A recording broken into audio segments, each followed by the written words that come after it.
also have a special humidification system in the mill to keep it at about 40% relative humidity. Otherwise, the wood starts to crack or swell, which is not a good thing. Then we're going to go from the mill. We're going to go to intermediate sand, and when we go through intermediate sand, it exits into final. Please, we're going to go through final into buff and polish. Don't get distracted by all the pretty guitars there in final. We're going to come back into final after buff and polish. But everybody, it's like a big detour. Oh, you know, look at the guitars.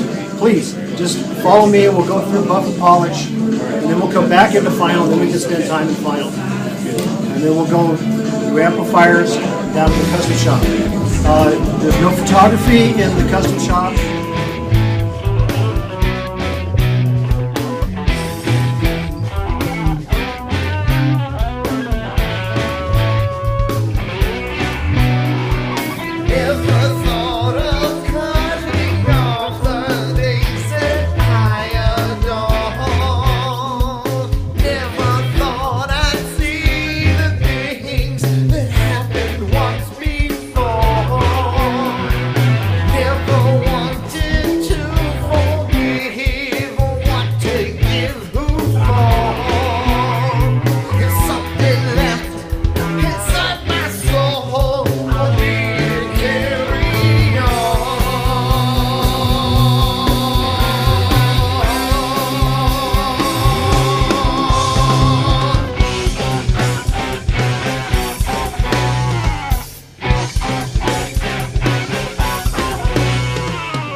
one body. Yeah. But that's really hard to deal with, so.